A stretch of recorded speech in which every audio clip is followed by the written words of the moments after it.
Continual bombardment in Ukraine. Outrage after a maternity hospital is bombed as Ukraine's president calls it proof of genocide.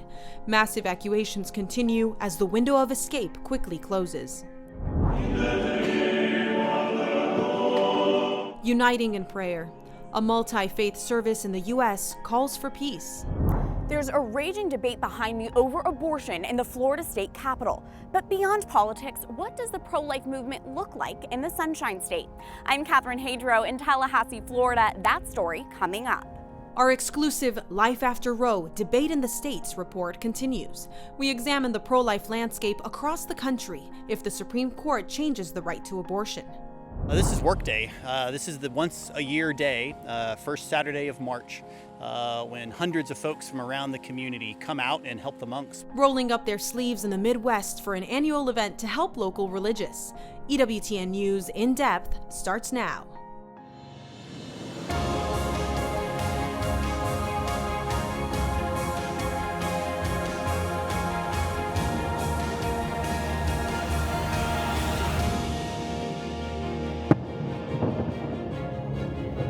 Ongoing battle. An airstrike kills at least 3 people, including a child, and injures more than a dozen at a maternity and children's hospital in Mariupol. Ukraine's president calling it genocide. Western and Ukrainian officials calling it a war crime. It happened during what was supposed to be a ceasefire proposed by Russia.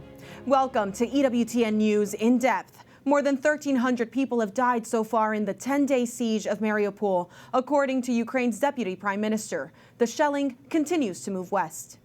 On Friday, Russian airstrikes rattled the city of Dnipro, hitting at least 3 buildings, including a kindergarten and an apartment building, as Russian forces advance further west. Just Friday morning, President Biden announced that he is downgrading Russian trade status, banning imports of Russian alcohol, seafood, and diamonds, and reiterated the need for a united front against Russia. We're going to continue to stand together with our allies in Europe and send unmistakable message. We'll defend every single inch of NATO territory with the full might of the united and galvanized NATO. We will not fight a war against Russia in Ukraine. Direct confrontation between NATO and Russia is World War III.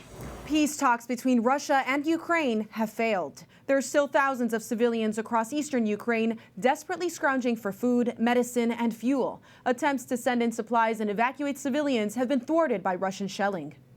The number of those who have been able to escape the war topping 2.3 million. That number continues to grow as the mass exodus of refugees pour into neighboring countries. Many of the escape routes are through areas destroyed by bombing. Ukraine says Russian forces are blocking evacuation convoys, hindering people from escaping. Pope Francis this week dispatched 2 cardinals on a mission to promote peace in the region.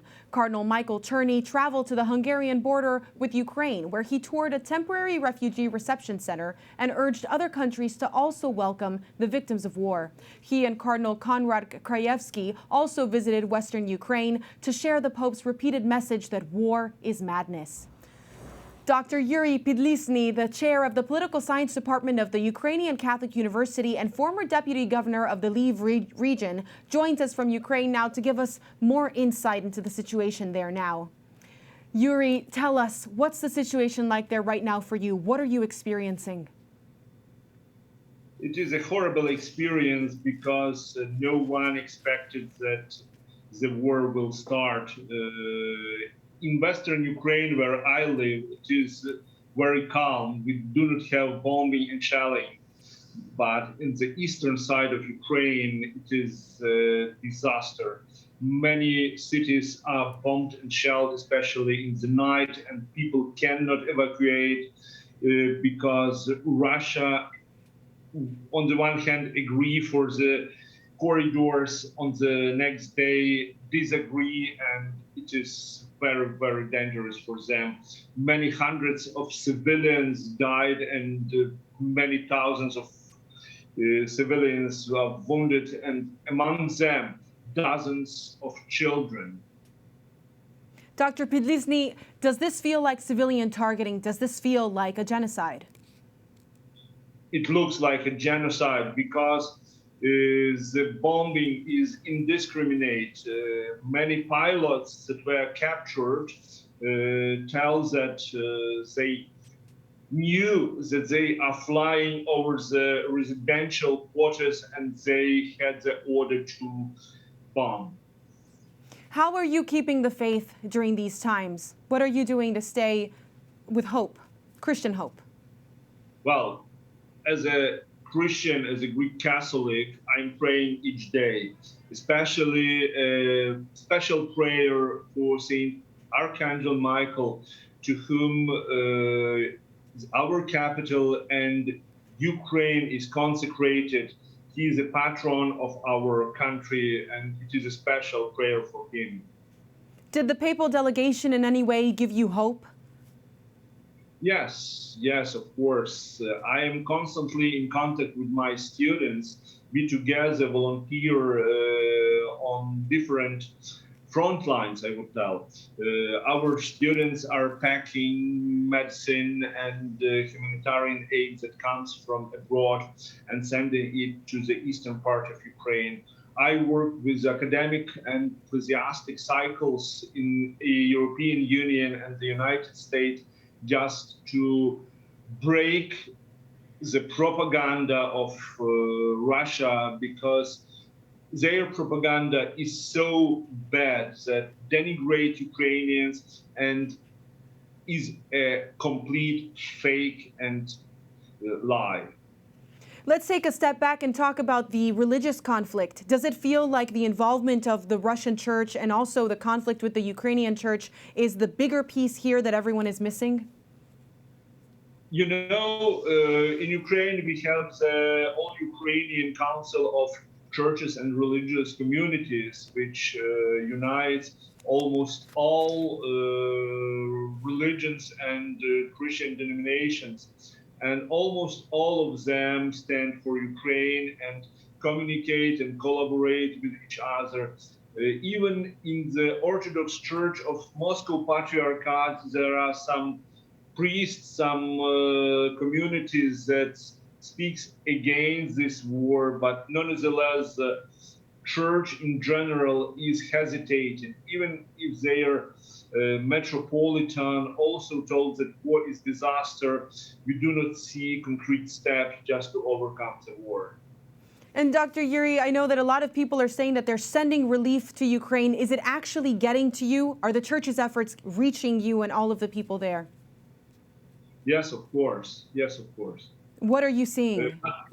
But you must understand that in Western Ukraine, where I live, we do not feel the disaster. Of course, we know what does it mean, this war, because we see online, we have friends, we see refugees, but here it's better. And many religious organizations send humanitarian aid, and people feel this. Do you have anything that you want to add that you really want the international community watching this show to know? Of course, this war, it is not the war of Russia against Ukraine. Something more is at stake. It is civilizational war, because the free Western world was attacked, and Ukraine is the first target of Putin. We must understand that for Putin, the collapse of the Soviet Union was the biggest catastrophe of the 20th century. Not the Holocaust, not the Holodomor, not any terrible genocide of the 20th century was the biggest catastrophe for him, but the collapse of Gulag. You should understand the mentality of this person. He mourned the death of country shaped by Lenin and Stalin. And it is this ideology, this way of governing the world that he wants to impose on the rest of the world. He wants to reshape the international world order, and he wants to reshape the order which was established after the Second World War. He wants to reconstruct empire, to tell the world who is the Lord, who is the subject, and for this reason he attacked Ukraine. There is no other reason for him. Dr. Pidlisni, we're so grateful for your courage and your explanations, and we're with you in this fight. Thank you. Thank you. Благословений Бог наш завжди, нині повсякчас і на віки вічні. Voices of Hope in Washington, D.C. Father Andriy Chornopisky of the Ukrainian Catholic National Shrine of the Holy Family shared his disbelief about what's happening in Ukraine. As someone who lived most of his life there, he explained that his parents and other relatives are currently in Western Ukraine, living in fear as attacks continue to unfold. But the growing support he sees at his church gives him hope. Thanks God, here in America, and especially in this parish, I can see people actively join services, prayers, meeting together, discussing, like asking what's going on, are interested very much about our families that left there. And I experienced the unity on the side of truth and light against that what is happening there. The Ukrainian Catholic National Shrine plans for more prayer services offered in Ukrainian and English in the coming days and will be praying for peace at its Sunday Divine Liturgies. In New York, faith leaders of the Jewish community, Orthodox churches, and the Catholic Church were united in prayer this week on behalf of Ukraine. Cardinal Dolan, the Archbishop of New York, joined Orthodox Metropolitan Antony, several rabbis, as well as state and city leaders in the call for peace and solidarity at the Ukrainian Orthodox Cathedral of St. Volodymyr in Manhattan. What happens in Ukraine affects us deeply here in the United States of America. And it affects not only Ukrainians, but also all freedom-loving people throughout the world. It's all of us with Ukraine unite in shouting out, God help these people of faith. God bless them. God save Ukraine. Members of the clergy set up a relief fund for those impacted by the war. New York City is home to more than 150,000 Ukrainians, the largest community in the country. Father Mark Morozevich, a priest in the Ukrainian Catholic Church and dean of the School of Theology and Religious Studies at the Catholic University of America, was at that prayer service and joins us now to tell us more. Father Morozevich, can you tell me about the unity you're seeing from the fraternal Orthodox churches in the U.S.? It was a wonderful experience to be in New York with Archbishop Elpidophorus of the Greek Orthodox Church, Archbishop Anthony, the Ukrainian Orthodox Church, Coptic Orthodox, numerous other representatives from Orthodox churches in this country, plus Catholic bishops, including our own Cardinal Dolan. It was a wonderful show of unity, and even we had some interreligious people, in terms of a rabbi was there to join us and to express the outrage over the war in Ukraine. It was a wonderful time to be together and really to sense how important and how needed our work of prayer is. Do you think this reflects the ecumenical unity that we're seeing worldwide as well, not just within the U.S.? Absolutely. I think that there's a great new spring that's arising, a spring of people who are looking into their consciences deep and are trying to understand where God is, what are the solutions to these things, and we're understanding that at a new time, it is for us, people of faith, to bond together, to unite, to pray, and to give witness to the truth of God and His action in our world today. What about unity within the Russian Orthodox Church? Are we seeing a rift there? What can you tell us also about the Russian Orthodox Church in America? So it's an amazing thing to see today what's happening. The Ukrainian Orthodox Church in Ukraine is split between the Russian or Moscow Patriarchate and then the Ukrainian Patriarchate that was recognized under Patriarch Bartholomew in the 2018 and then in the 2019 Tomos. So more and more of people in Ukraine are asking themselves, what does this mean when the head of our church hasn't spoken out about the evils of this war? What does this mean when Patriarch Kirill hasn't denounced the killing that's going on? In a March 10th letter to the Very Reverend Archpriest Ioan Sauka, the acting General Secretary of the World Council of Churches, Patriarch Kirill says that it's all about outsiders who are trying to drive a wedge There are no enemies between Ukrainians and Russians, and that this was all coming from outside of how they're trying to make people the enemies of Russia. It's shocking in that there was no denunciation of the war. It's shocking in that thousands of his own faithful who are members of the Moscow Orthodox Patriarchate in Ukraine are being displaced. They're being run out of their homes are being bombed. The Mariupol bombing of the maternity ward is just another example. So, you know, it's mind-boggling to me that in this letter of March 10th, you know, he brings up even that the pursuing the same end was the church schism created by Patriarch Bartholomew of Constantinople in 2018, and it has taken its toll on the Ukrainian Orthodox Church. I think really the bombings that are raining down on these poor people that are defenseless, that are innocent, this is taking a great toll, and as we see parishes, grappling with this, well, how can we commemorate this patriarch that's supposedly the head of our church when he hasn't been trying to defend us? And in fact, the leaders of Russia are the ones who are raining the bombs down upon the Ukrainians. Some have said that he's blessing the violence. A confusion.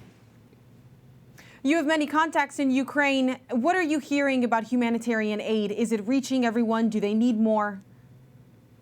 So they certainly need more. One of the things that we're busily working on now is the distribution channels in Ukraine itself.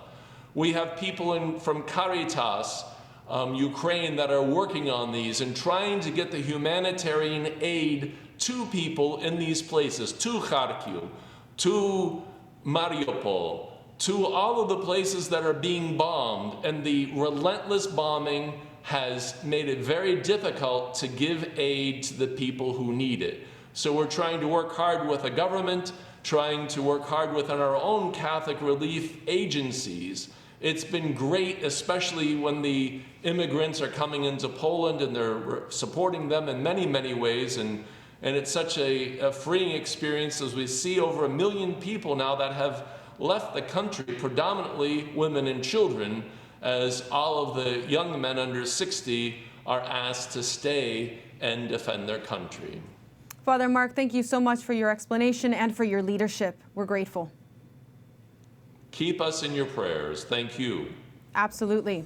We continue our reporting about the humanitarian crisis in Ukraine, the impact on countries helping war refugees, and the reaction from the religious community next week. Now we turn to our reporting series, Life After Roe, Debate in the States. EWTN News In Depth is back after this break. I'm Catherine Hadro in Tallahassee, Florida, where lawmakers are advancing pro-life legislation. But the big abortion battle will likely happen right here at the Florida Supreme Court. That story next. And still to come, an alarming new study of COVID's impact on your brain. The symptoms researchers say are linked to the disease.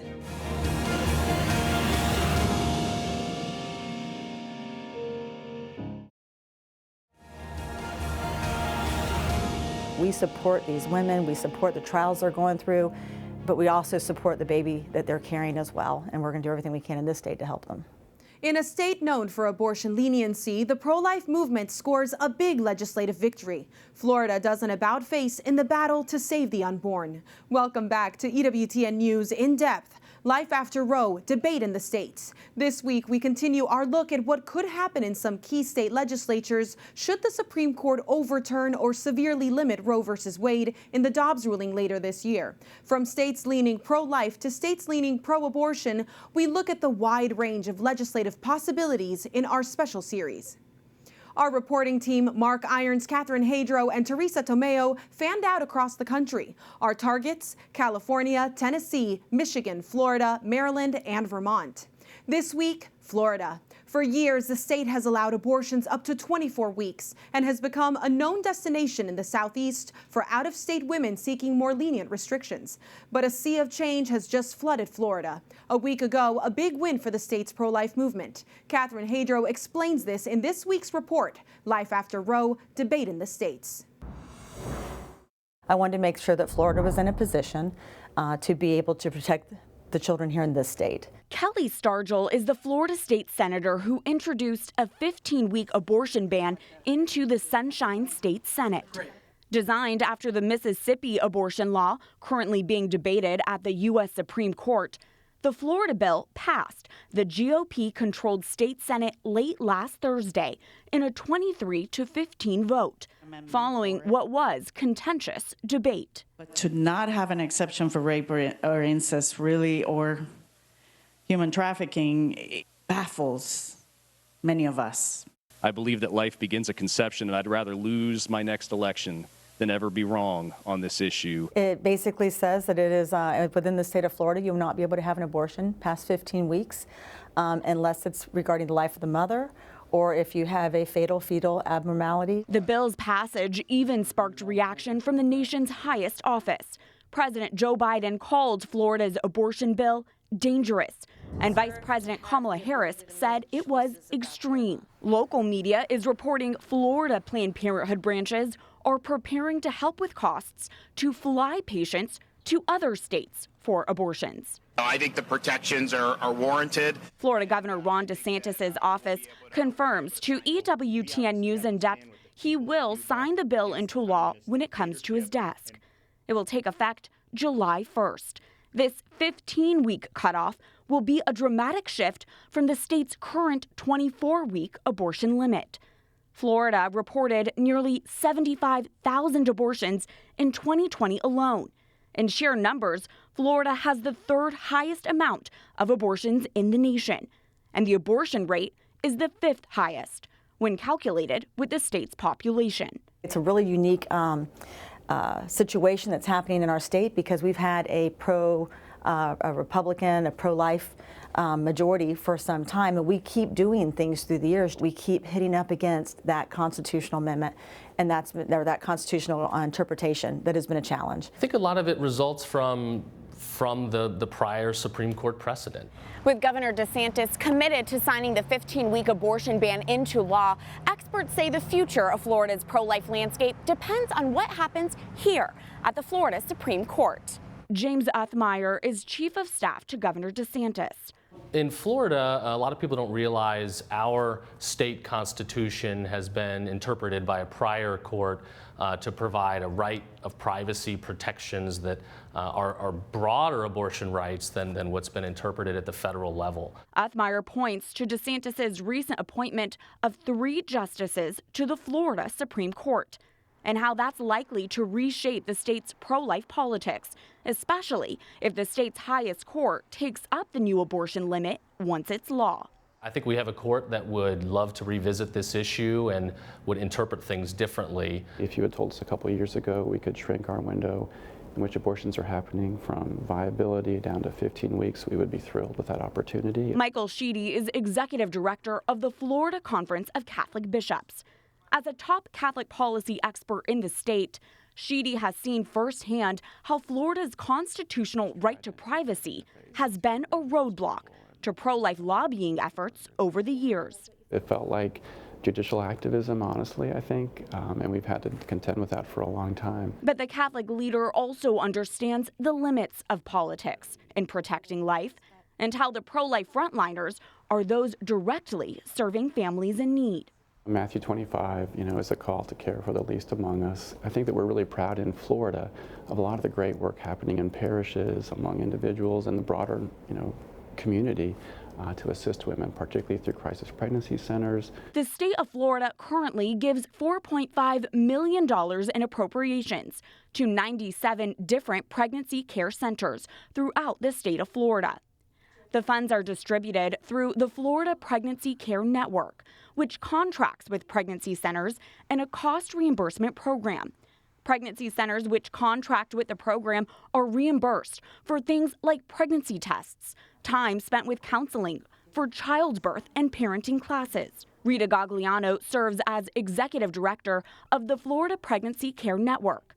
She's witnessed the devastating effects of Florida's existing law, which currently permits late-term abortion. We have not only residents seeking abortions up to 24 weeks, but women coming from outside of the state seeking abortion. And so we've become known as a destination place for late-term abortion. Gagliano hopes Florida lawmakers designate more money for the Florida Pregnancy Care Network, with the new 15-week abortion ban expected to soon be law.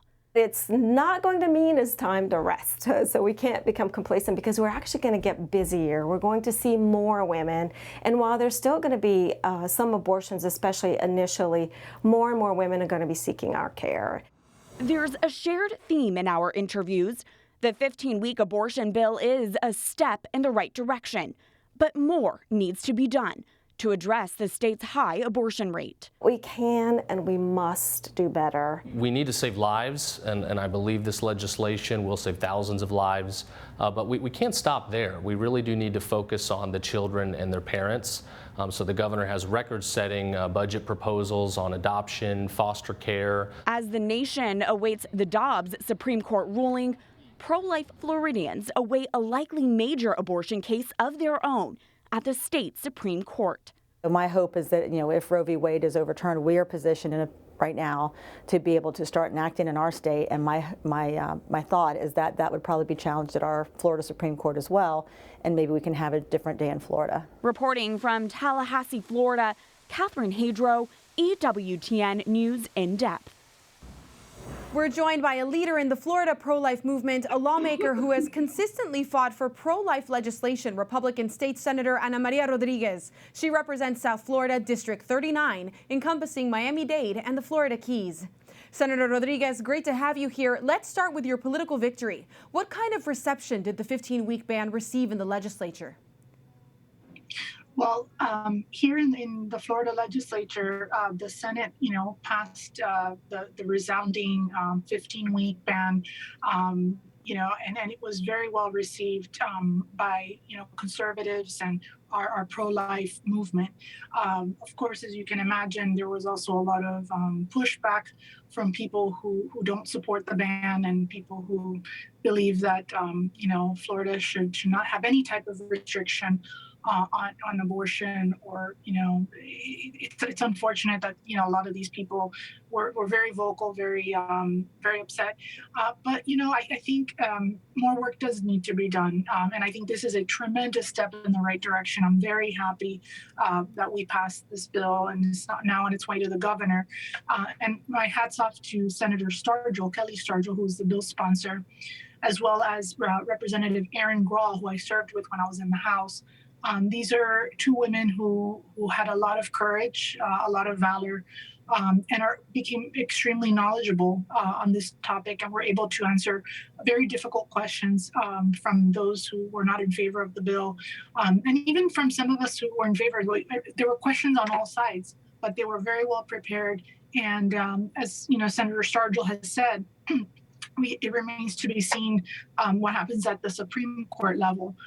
But I think that as of right now, we're in a very good position. We're in a strong position, and I'm hoping that everything, clears that last hurdle at the Supreme Court level. Senator Rodriguez, you mentioned the Supreme Court, but let's talk about the Florida State Supreme Court and the 3 new justices, and most recently, a new Chief Justice for you, Carlos Muñiz, who is Catholic. What do you expect will happen if challenges are brought before this court for this 15-week bill or any other bills in the future? Well, it's good that you brought that up, because I think the fact that we have a predominantly conservative Supreme Court at the state level is good, and it's very helpful for us to get this over the final lap, the final finish line. But yes, I anticipate that there will be challenges, and that there will be groups that are going to come out of the woodwork and express their dissent. But I think that that at the end of the day we will prevail, because I believe that we are on the right side of this issue, and I do think that everything will end up again going in our favor once the final decision is made. Restrictions on viability are one thing, but you also have abortion tourism in Florida and the rising prevalence of medical abortions. They've been regulated in other states. What can you say about how the legislature sees these conflicts, and if there are plans to regulate abortion tourism or medical abortions in the future? Well, the fact remains, if this law remains intact and the Supreme Court finds everything okay, the 15-week ban will apply to anyone, not just Floridians, but as you stated, the medical tourism, people who come from other states will be able to obtain an abortion, no questions asked, no reason. It doesn't. We had a lot of discussion in the Senate about rape, incest, and human trafficking, and so within that 15-week window, there really isn't any type of restriction or limitation as to who can get the abortion. So, I do anticipate some people will be coming from other places that are more restrictive than we are, perhaps. But ultimately, I think that my goal and the reason I voted yes for this bill was to obviously help bring down the number of abortions and to limit it to the 15 weeks. So if you're stopping people from having abortions after 15 weeks, then automatically you should be seeing a reduction in the number of overall abortions. And so I think not only myself, but my colleagues, I think, voted in favor of it. The ones who voted in favor was with that end in mind, was to see an ultimate reduction. I think we would all like to see a complete elimination, not just by law, but by people's decision not to abort and to realize that life begins at conception. However, you just can't, that's just not happening at this very moment in time in the state of Florida. A change in the culture in addition to the law. Well, we mentioned and we heard from the governor's office on appropriations for pregnancy care centers and what exists to support parents and children. What can we see and what do you think will happen with these proposals for adoption, foster care, and resources for single mothers? Is there something more that we'll see from the state legislature and not just the governor's office? As of right now, we've just discussed our budget today, and so that is something important, as you mentioned, that is included is helping these people who decide to carry their pregnancy to term, helping them with the costs that are associated with having the child, and as you said, the adoption. I think ultimately we will see an increase in babies that would be available for adoption, which, there are so many Florida families who are trying to conceive a child who have unsuccessfully conceived. And we want to, route those children to those homes where they are loved, where they will be wanted. And yes, the state does play a role in providing resources to those families during these times where they're going to be caring for this child. Well, Senator, we'll follow up on that and make sure that we're looking out for any of your proposals. Thank you so much for talking with us today. Thank you. Next week, we head to Michigan. Reporter Teresa Tomeo examines the unique situation there, where abortion is already specifically banned in the state's constitution. If the U.S. Supreme Court overturns Roe v. Wade, throwing abortion governance back to the states, Michigan automatically becomes a sanctuary state. But pro-abortion forces are hard at work. Teresa explains in part 3 of our series, Life After Roe, Debate in the States. And to see our coverage from last week from the state of Maryland, check out our EWTN News In Depth social media pages, Facebook, Twitter, and Instagram, with more clips on YouTube. Ahead on EWTN News In Depth, posts, shares, and clicks. The controversial data requests from the government from big tech companies and how it's related to COVID. But first, the conviction of a prominent Argentine bishop working in Rome, why it's raising questions about Pope Francis's judgment on abuse accusations.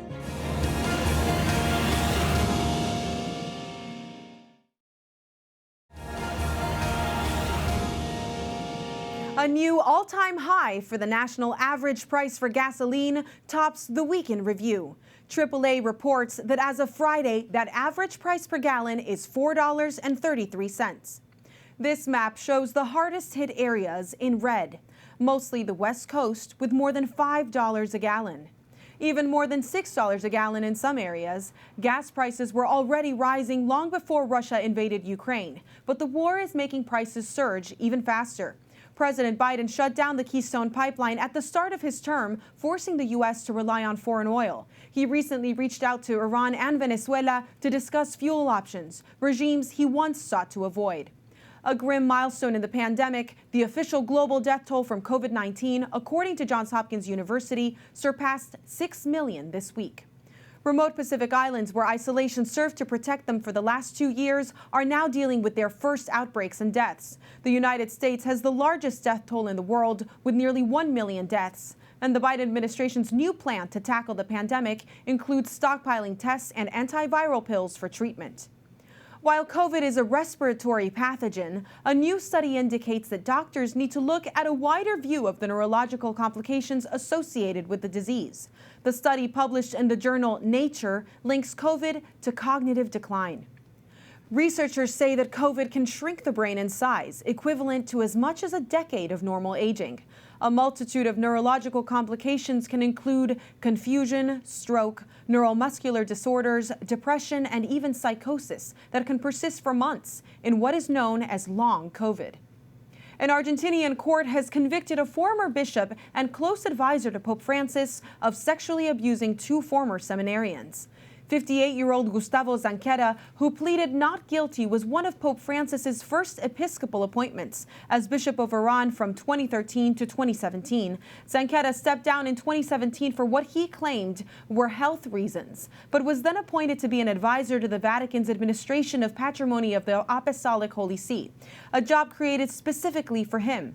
The focus is now shifting to why Pope Francis defended Zanquera despite mounting complaints. And when Pope Francis has made it a cornerstone of his leadership to combat sexual abuse and reform the procedures to ensure that bishops and religious superiors are held accountable for their actions in his motu proprio Vocestis Lux Mundi, Zanquera is sentenced to 4.5 years in prison. Controversial statements from the chairman of the German Catholic Bishops' Conference, who says church teaching on sex outside of marriage and homosexuality need to change. In an interview with the magazine Bunte, Bishop Georg Beitzing agreed with the reporter that alleged that no one adhered to church teaching that sex should only be practiced within a marriage, saying, "That's true, and we have to somewhat change the catechism on this matter. Sexuality is a gift from God and not a sin." When asked if same-sex relationships were permissible, Beitzing replied, "Yes, it's okay if it's done in fidelity and responsibility. It doesn't affect the relationship with God." EWTN News Executive Editor and Washington Bureau Chief Matthew Bunson weighs in. These comments coming from any Catholic bishop would be the source of alarm for Catholics, but the fact that they're coming from the head of the German Episcopal Conference, in effect the leader of the German bishops, is the source of great alarm to Catholics, not just in Germany, but all over the world.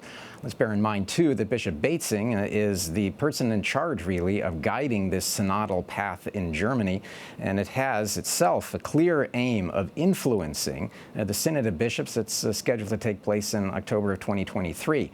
All of this tells us, then, that these statements and this direction of the synodal path is not going away anytime soon, and it's something we have to keep a very close eye on.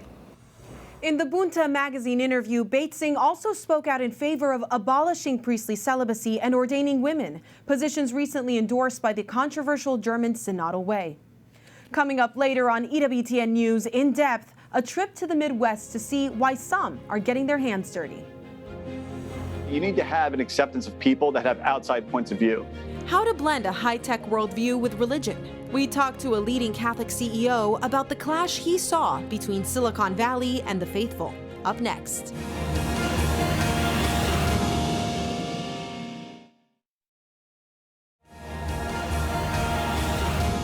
The U.S. Surgeon General, Dr. Vivek Murthy, is calling on big tech companies to submit detailed data on sources who publish and spread alleged misinformation about COVID-19.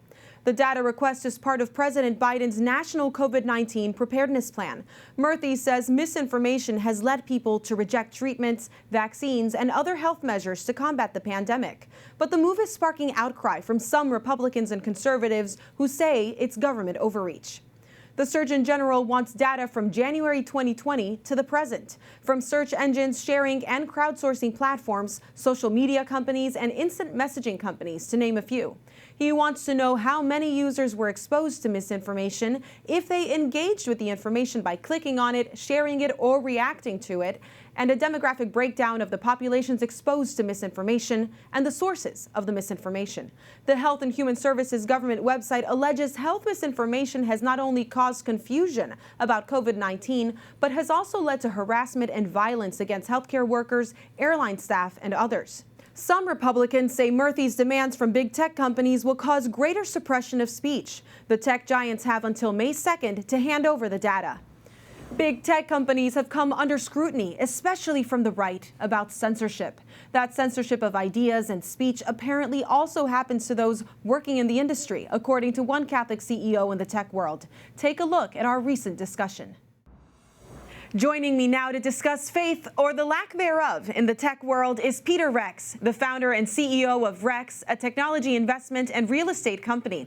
Peter, great to have you here. You wrote a piece in the Wall Street Journal recently entitled Silicon Valley's Secret Christians, on the attitudes the tech world has towards those who are religious. You wrote, "I've experienced the combination of hesitation and hostility toward my Catholic faith." What are the main reasons you believe faith is kept at a distance? Well, Montse, I think the problem here is very complex, and I'm going to provide a solution as well to everybody out here, because there's a lot of hope. And really the message I have is one of hope. But first, we got to jump in to assess the problem. And the problem is very complex. It is not going to be a simple solution, or a simple-minded solution, as I like to call it. It's going to be a complex, elegant solution to solve it. And the problem, when I dive into it, is that we have an ecosystem in Silicon Valley and Seattle that is breeding intolerance. And where is this coming from, right? It's coming from university systems.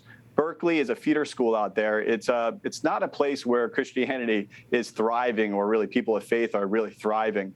And there's a lot of intolerance coming through this university system that sort of brainwashes the kids when they come out. Then they enter into a city that has become more intolerant as well, like Seattle and San Francisco.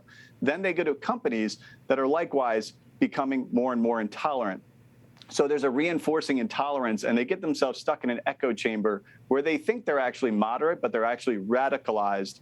They think they're actually tolerant, but they're extremely intolerant towards people of faith and Christianity, and they're really against religion. They sort of have these superficial arguments against, the Inquisitions or the Crusades, where they don't really understand the historical context of these things, nor do they understand how to separate an ideology from a sinful people. Right. Well, you talked to us about the way academia is fostering this lack of religious engagement, really. But is there something more that the culture is doing in this rise of anti-religious sentiment? Is it secularism? Well, I think it's right now we have in the technology industry, it's a very concentrated industry. I think people don't realize how concentrated this industry is. And it's in Seattle and San Francisco. So I think this reinforcing loop of intolerance that we're seeing, the censorship, bigotry really coming from it, is because they're in a bit of an echo chamber. They're in a certain area out there. It's geographic. It's pretty small. And it's highly intolerant. It's does not reflect the values of the American people, and it is absolutely not moderate at all. But they don't realize that. So that's a bigger political context. Then, is that why you moved your company from California to Texas? It is why, and what I realized is, you see a lot of bad fruits coming from these companies, and we see, Facebook, Twitter, et cetera. But we're also seeing Spotify deplatforming certain things or taking down stuff that is not appropriate for the, whatever you want to call it, woke crowd, and or intolerant crowd, or cancel culture, whatever you might want to call it. And we also see other groups doing the same thing. But what's the underlying problem here? It's the soil. It's not the fruit. The fruit, it has poison in it, but it's coming from the soil. So we had to uproot our company. We didn't have to, but I chose to strategically, and we moved it to Texas. And the solution here, Montse, is that we've got to build new technology leadership. We can't do it out of Silicon Valley, out of Seattle, and we can't really get an alliance with people who are intolerant. Even with our company, right, we're raising capital at Rex, and we're not accepting capital from people who are against American ideals. Now, that might sound like, oh, we're going to close off a lot of capital. Well, I'm fine with that. I don't want people getting rich off our success anyways. And then additionally, beyond that, I don't want to be in partnership with these types of people who are intolerant towards others. Then how does your faith influence your work in this way, your values, the way you lead your company? I mean, it influences everything. If you look at Rex.com, you can see our leading virtue is love, right? I mean, where does that come from? Faith, hope, and love. Of these three, the greatest thing is love, right? So, and it just permeates everything I do. Now, we are a secular company. We're not a religious company. We're a place that I want atheists, anybody, Protestant, anybody, doesn't matter. They don't need to be Roman Catholic, right? As long as they can come in and we can align on ideals, almost like American ideals, really, then we can fight together. And I want to preserve their liberty, and I want them to preserve my liberty as well. A true understanding of pluralism. Well, you say that tech needs God. You came to this conclusion in hoping that tech will be more sensitive to religious consumers, but you seem to have a broader point about tech being less of a driver of innovation because of this bigotry. Is this right? Are we not innovators when we don't have faith? Well, faith, I think, does help with innovation. Why? There's a number of reasons why I can get into. But partly it's, even especially Christian faith, we have concepts like in order to receive, you must give, right? In giving that you receive, and you must lose your life to gain it. Things like this, right? And we also believe in eternal life and that things don't just end here, right? So we have a lot of hope. And this is reflected in our own families, how we have, children and families so centric. But beyond that, even separately, outside of faith, what I would say is an intolerant environment that doesn't accept people of different viewpoints and ideas that they sharply disagree with, but they still allow to have in the room for conversation, is a place that is not going to have continued innovation and service of humanity. And the reason why is that you need to have edge case points of view, because those types of views that are different than yours are going to inform you of what is true and help you to see that certain ways of doing things are not as smart. Because naturally, all of us, right, we get used to what we're doing. There's a saying, right, that Henry Ford, they say, it's attributed to him, that he said, I didn't want to build a faster horse. And everyone at the time, they wanted faster horses, right? He had the idea of building something very different, the car, which revolutionized human society, right? So, and in order to do it, you need to have an acceptance of people that have outside points of view, because those people are going to challenge the status quo and help move things forward. And that's at the heart of innovation. Knowing how to be challenged and growing in faith through those challenges as well. Thank you so much, Peter. Montse, thank you. Faith in the secular world is always a challenge. We're grateful that we were able to speak with Peter about his experience.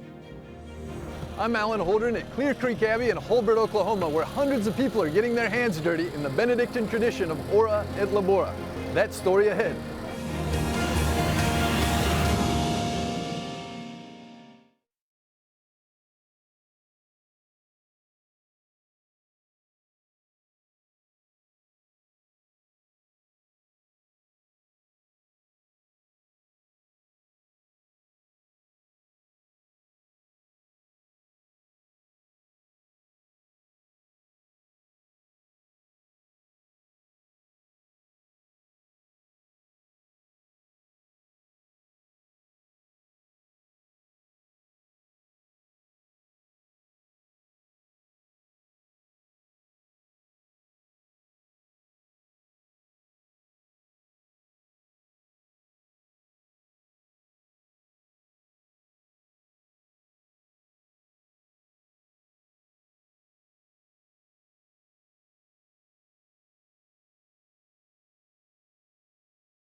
The saying goes, many hands make light work. In one community in northeast Oklahoma, the Benedictine monks of Clear Creek Abbey depend on some extra hands every year.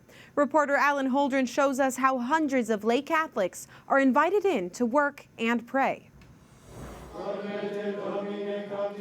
Nestled into the rugged hills of eastern Oklahoma, hidden away according to their charism, is a fast-growing group of Catholic monks. In the woods, gathered around the Word, are the Benedictines of Our Lady of the Annunciation of Clear Creek Monastery. We're not just here by ourselves for our own contentment, But we stay here basically and pray and work around this place with a lot of different shops and things. It's really about contemplative prayer. 7 times a day and once at night we meet to pray in the church. Then we have other times of prayer and study. But we do manual labor because the earliest monks found that they couldn't do this. They couldn't pray all day. They were going crazy. Since the community's establishment, their lifestyle has been attracting the interest of the local community. For the last 23 years, locals have been working and praying with them when they can. And just once a year, the first weekend in March, they open their doors to any and all people to come lend a hand for an annual workday. It's just by word of mouth. It wasn't somebody's idea, really, except that, to let people come help.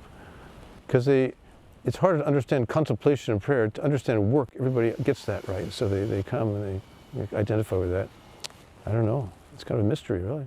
In the name of the Father, and of the Son, and of the Holy Spirit. This year, Tulsa Bishop David Condola gives the blessing before the work crews head out. Brother Joseph Marie Owen is the community's rancher. He also oversees the annual workday.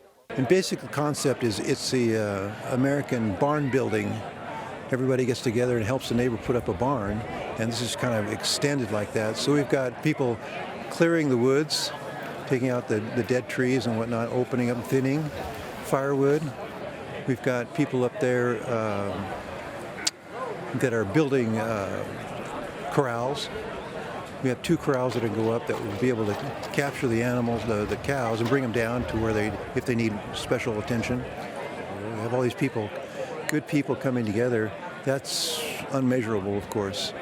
You know, that's a quality thing. It's about 1.5 years of my time, one day. The monks who live here in silence and solitude, devoting themselves to constant prayer and penance, only very rarely invite the public en masse into their reality. Today, there are more than 500 people here. It's just good to help the monks out as much as we can, and it's really good for the community out here. A lot of people come from all over Oklahoma and out of state to help. We're clearing out all the timber, getting all the big pieces for firewood, and then stacking up all the brush, just for brush to burn. The monks want to turn all this land into pasture land eventually. So if we can clear that land of trees and dead wood, eventually we can get grass to grow, and then hillsides with rocks and beautiful monastery land is a perfect place for sheep to eat. And if you ask anyone here, they'll be coming back next year, bringing their own tools and some more friends. Alan Holdren at Our Lady of Clear Creek Monastery in Holbert, Oklahoma, for EWTN News in Depth. The monks are still in the midst of building their monastery. They hope the dormitory wing will be inaugurated in October of this year.